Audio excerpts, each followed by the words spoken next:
नमस्कार दोस्तों, जय माता दी। स्वागत है आप सभी का हमारे YouTube चैनल में।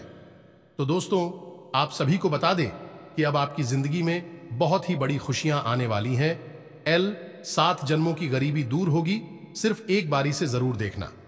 अगर आपकी जिंदगी ना बदल गई तो फिर कहना। जी हां दोस्तों, अब आपकी किस्मत हीरे से भी तेज चमकेगी, घोड़े से भी तेज दौड़ेगी और फूलों की तरह खिलखिला उठेगी। आपकी किस्मत, आप बहुत ही भाग्यशाली इंसान हो जो आपके पास ऐसा वीडियो जाता है। तो दोस्तों, ऐसा मौका हाथ से जाने मत दो और इसे पूरा देखना है। अब आपकी जिंदगी में एक बहुत ही बड़ी और शुभ घटना होने वाली है। यह शुभ घटना आपकी किस्मत में 4 चांद लगा देगी। हो जाइए तैयार, क्योंकि अब आपके जीवन में पैसे रुपए को लेकर कोई भी तंगी आज के बाद रहने वाली नहीं है। या दोस्तों, यह हमारा आपसे वादा है कि इस वीडियो को पूरा देखने के बाद आपके जीवन से पैसे रुपए के तंग एक हमेशा हमेशा के लिए समाप्त हो जाएगी। क्योंकि आज के इस वीडियो में हम आपको रुपए पैसे की तंगी को आजीवन मिटाने के लिए कुछ ऐसे रामबाण उपाय और ऐसे दैनिक बदलाव बताने जा रहे हैं जैसा आपने अब तक नहीं सुना होगा। जी हां दोस्तों, कुछ बातें बहुत गुप्त होती हैं। लोग इनके बारे में खुलेआम चर्चा नहीं करते हैं। दूसरों की समस्याएं दूर करने की आड़ में कुछ लोग अपना व्यापार चमकाने की कोशिश करती हैं। लेकिन हम आपको आज यह ज्ञान जन सेवा में समर्पित करने जा रहे हैं। जी हां दोस्तों, इस वीडियो को देखने के बाद, इस वीडियो में बताई गई बातों को अपने जीवन में उतारने के बाद आपकी 7 पीढ़ियों तक की गरीबी समाप्त हो जाएगी। वैसे रुपए की तंगी क्या होती है, आप यह भूल ही जाएंगे।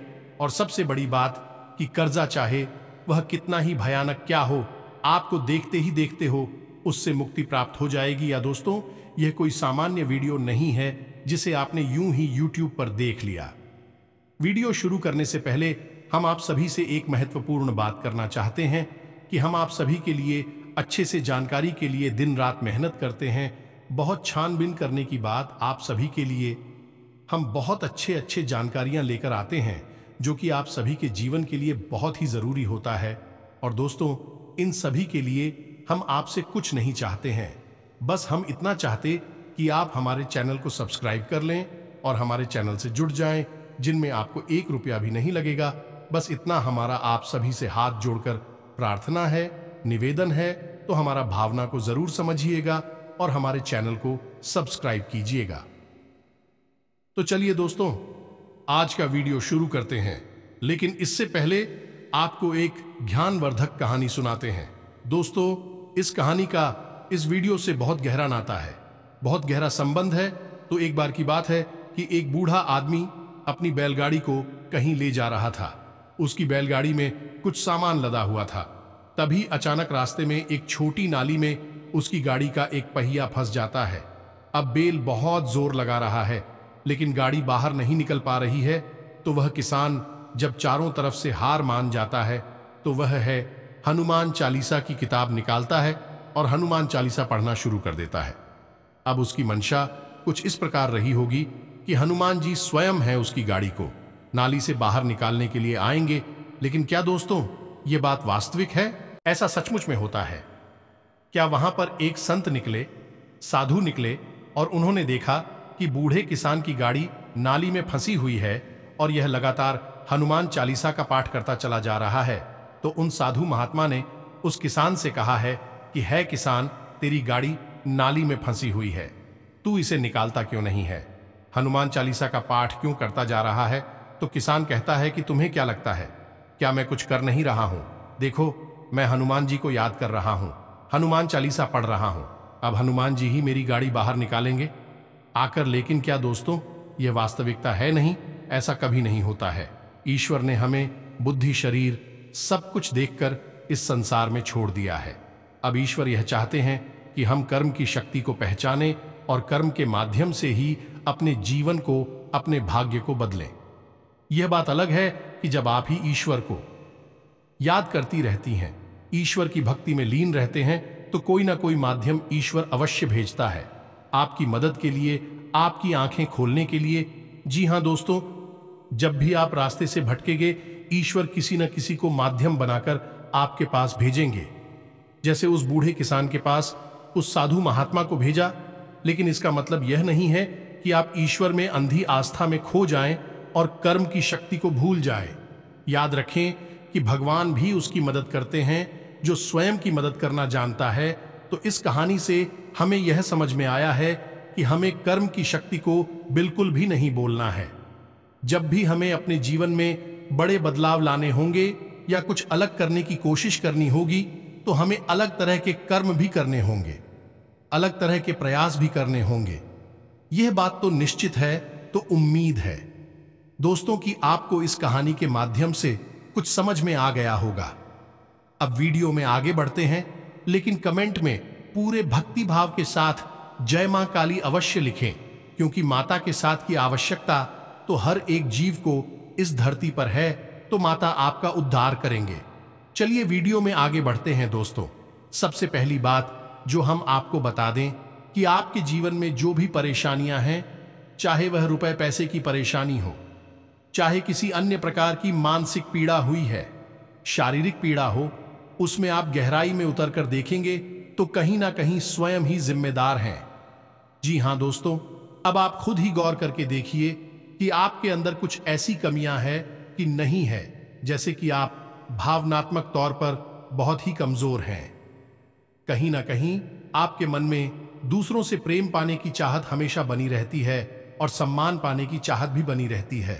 इस चक्कर में होता यह है कि कुछ चापलूस जैसे लोग, कुछ चमचागिरी करने वाले लोग आपका फायदा उठा लेते हैं। जी हां दोस्तों, भी तमाम तरीके की बेहकाने वाली बातें, चिकनी चुपड़ी बातें करके आपके मन को बहका देते हैं और आपसे अपना काम निकलवा लेते हैं। कभी कभी तो ऐसा होता है कि आप अपने जरूरी काम छोड़कर दूसरों के कामों में व्यस्त बने रहते हैं और अंत में नतीजा कुछ भी नहीं निकलता है। दोस्त, हम आपको बता दें कि आप अपने जीवन के बारे में विचार करके देखिए कि आपने कई बार किसी किसी की इतनी मदद की है जितनी कि कोई इस संसार में किसी के कर नहीं सकता, लेकिन अंत में जाकर आपको बुराई ही मिली है। जिस इंसान को आपका हमेशा एहसान मानना चाहिए था, वही इंसान आज पीठ के पीछे आपकी बुराइयां करता फिर रहा है।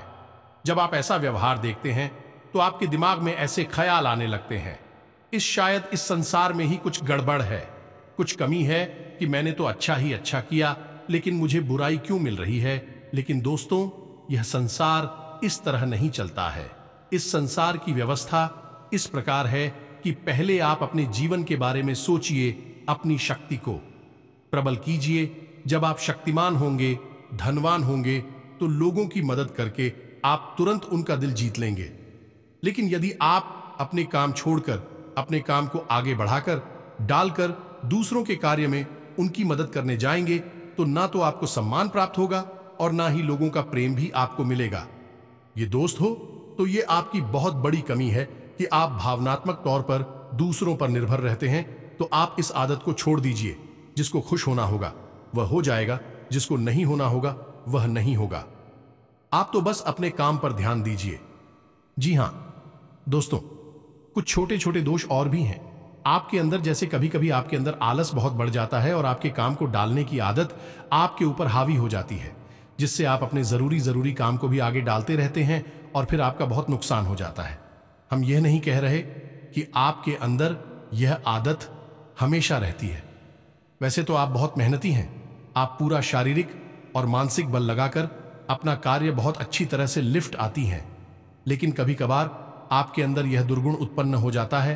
तो अब आप सतर्क हो जाइए कि जब भी आपका मन किसी कार्य को करने के लिए ना करें और वह कार्य बहुत जरूरी भी हो, तो अब हमारी इस बात को याद कर लेना कि काम को आगे नहीं डालना है, क्योंकि इस संसार में मानव के हाथ में सबसे बड़ी शक्ति जो भगवान ने दे रखी है वह कर्म की शक्ति है।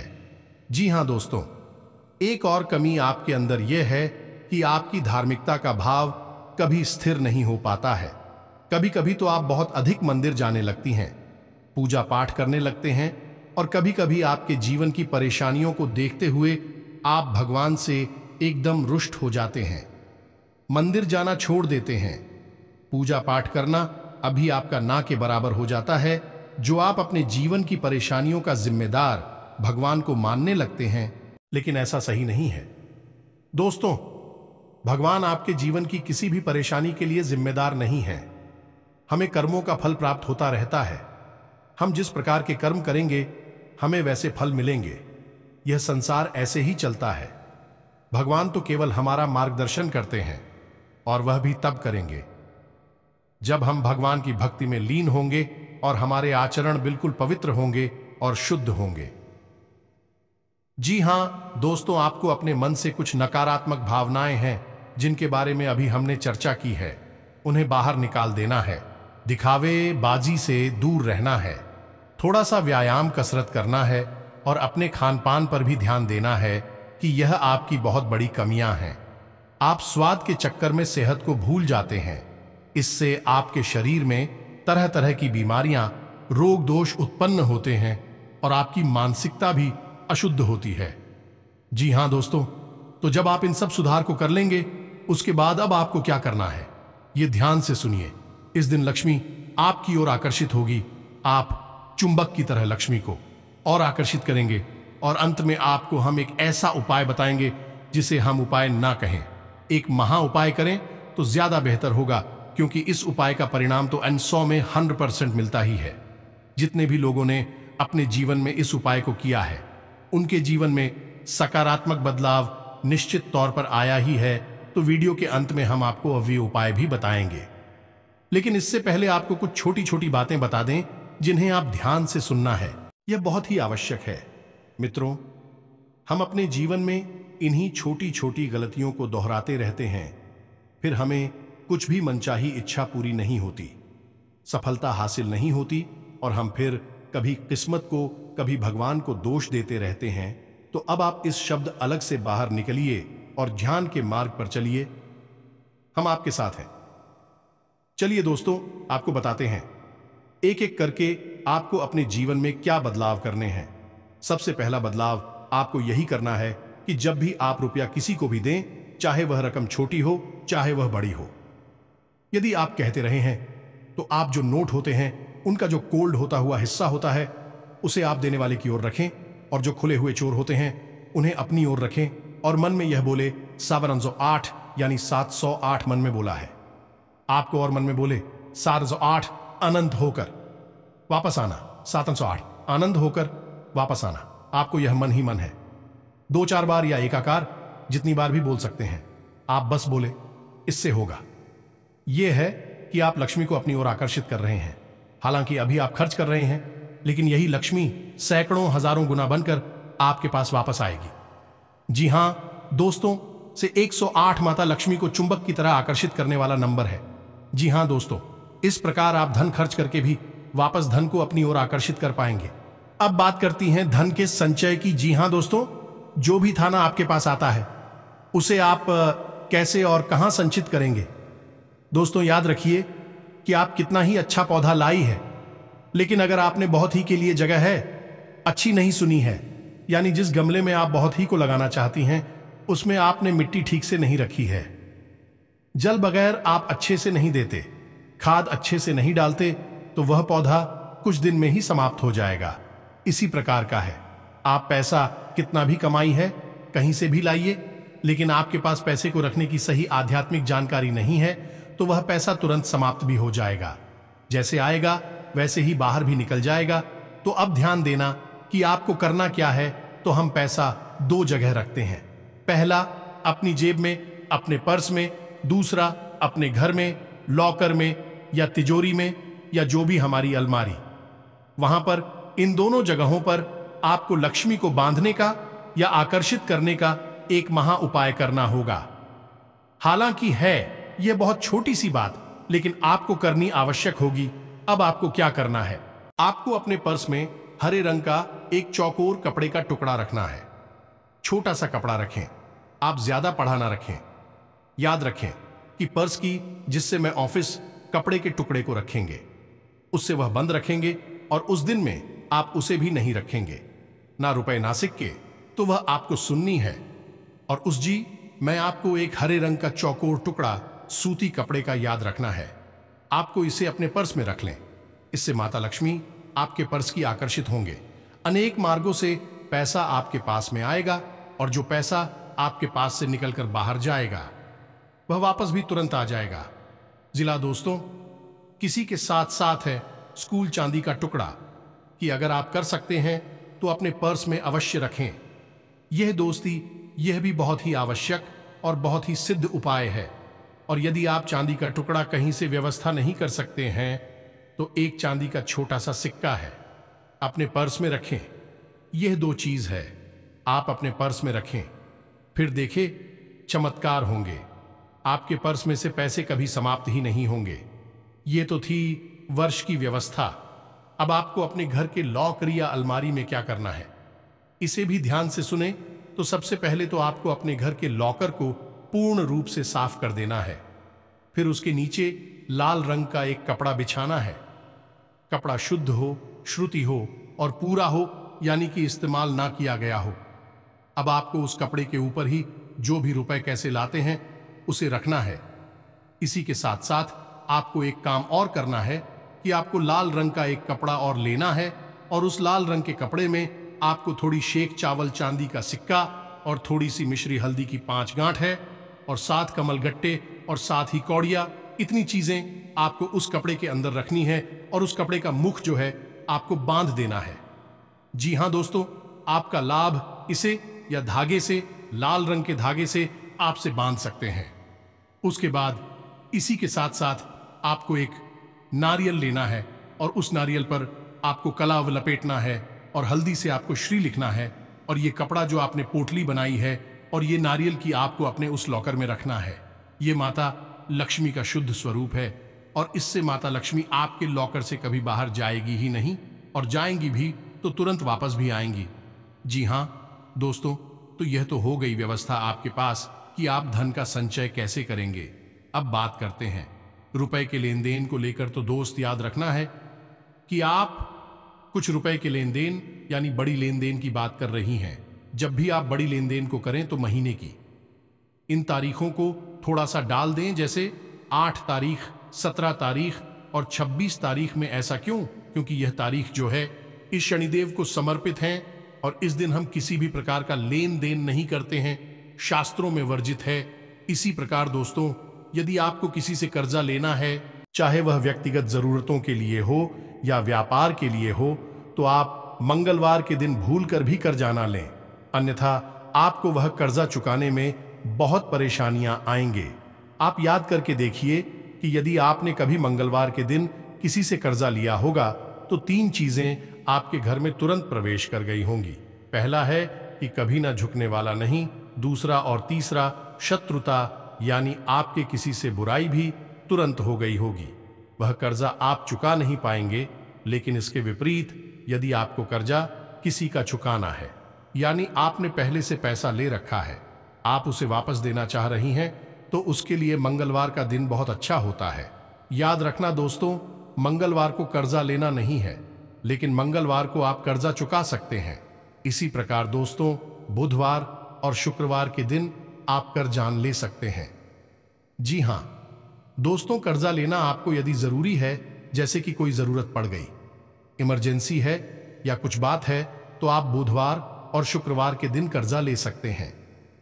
सोमवार के दिन भी आप कर्जा ले सकते हैं। यह दिन कर्ज लेने के लिए शुभ दिन माने जाते हैं। इन दिनों पर लिया गया कर्जा आसानी से चुकाया जा सकता है। इसी प्रकार यदि आप अगर जी की लेन देन के मामले में किसी प्रकार का कोई दस्तावेज, कोई डॉक्यूमेंट साइन कर रहे हैं, तो आपको काली स्याही का प्रयोग नहीं करना है। जी हां दोस्तों, आप नीले रंग की शादी का उपयोग कर सकते हैं या फिर लाल रंग की स्याही का उपयोग कर सकते हैं हस्ताक्षर करने के लिए, लेकिन भूल कर भी काली रंग की स्याही का उपयोग ना करें। यह भी शनिदेव का प्रतीक है, आपको बहुत परेशान करेगा। जी हां दोस्तों, इसी के साथ साथ आप एक काम और करें कि अपने दाहिने हाथ के अंगूठे के निचले भाग में, यानी अंगूठे की जड़ के ठीक नीचे, आप हरे रंग की किसी पेन से 708 यानी 708 अवश्य लिख कर रखें। खासतौर से जब आप घर से बाहर निकले, तब यह बहुत आवश्यक है कि जैसे ही हम घर से बाहर निकलते हैं, रुपए पैसे का लेन देन शुरू हो जाता है, तो आप हो यह काम अवश्य करना है। यानी कि आप सीधे हाथ से ही लेन देन करते हैं और 08 लिखा है।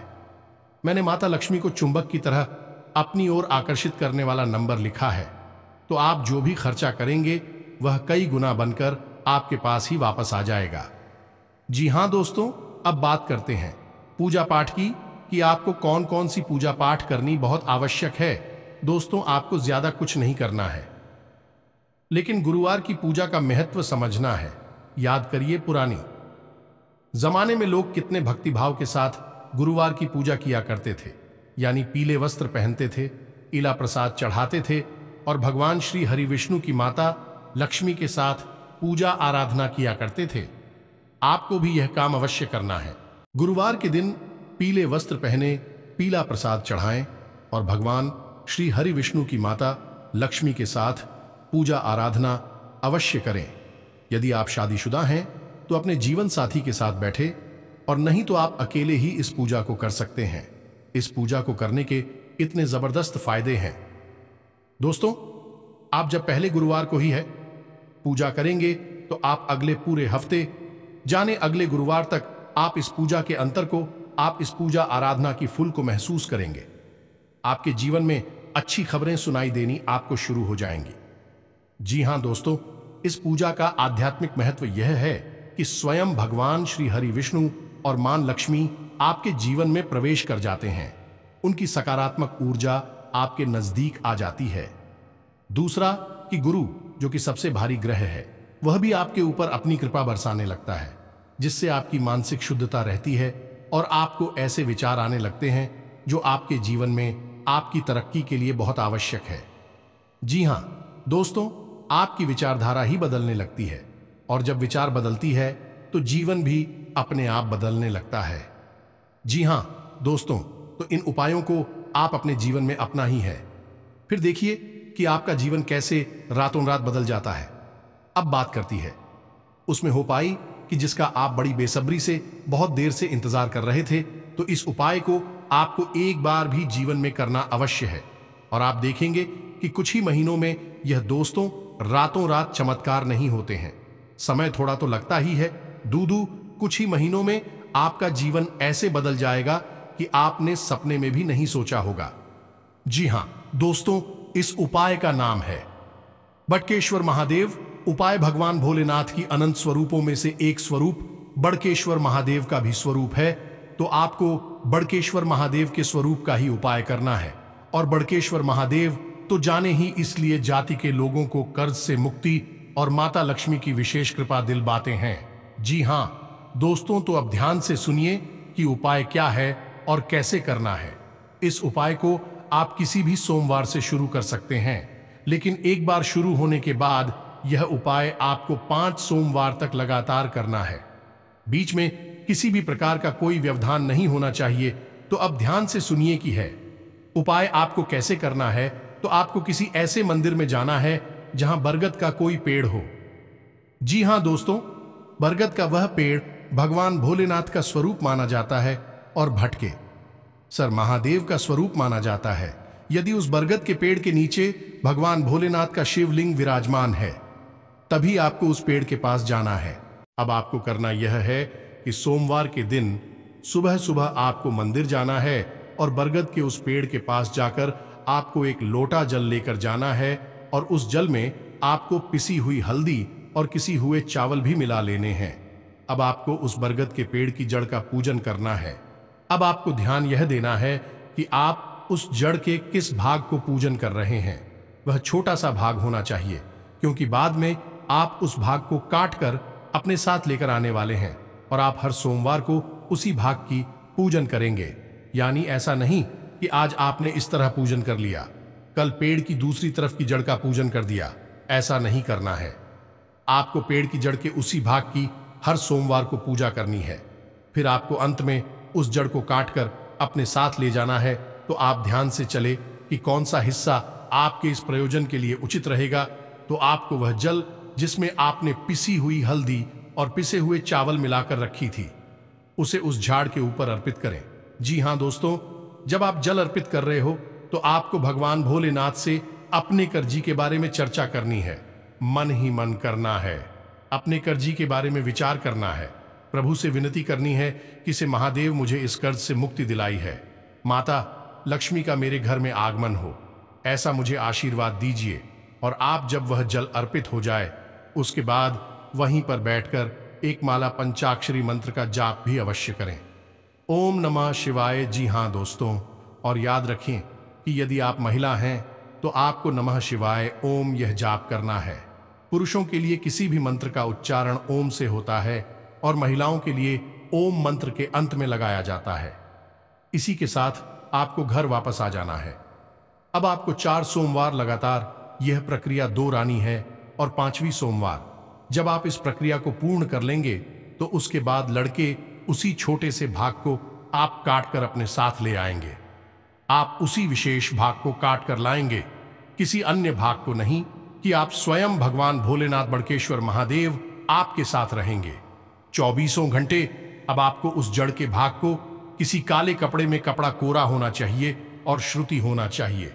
आपको उस कपड़े में उस जल को अच्छी तरह से लपेट लेना है, या दोस्तों आप उसे सिलवा भी सकती हैं, और उसके बाद उस जड़ को आप अपने हाथ में या अपने बाजू में या फिर अपने गले में यानी अपने शरीर से उस जल को आपको लगा कर रखना है।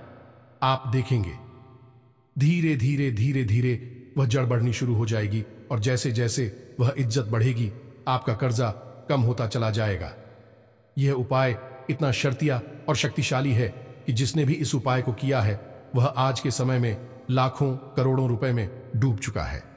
बहुत सारा जो कर्जा था, उनका जीवन नर्क बना हुआ था, वह सब समाप्त हो गया है और उनके जीवन में खुशियां ही खुशियां भर गई हैं। जी हां दोस्तों, तो आप इन सब बातों को ध्यान से समझी और अपने जीवन में उतारी है। आपका जीवन भी स्वर्ग के समान हो जाएगा, इस बात की हमारी 100% गारंटी है। इसी के साथ आज का वीडियो समाप्त करते हैं। मिलते हैं अगले ज्ञानवर्धक वीडियो में। तब तक के लिए धन्यवाद। और हां, कमेंट में पूरे भक्ति भाव के साथ ओम नमः शिवाय, जय बड़केश्वर महादेव और जय मान काली लिखना ना भूलें। भगवान भोलेनाथ और माता काली की आपके ऊपर हमेशा कृपा बनी रहेगी।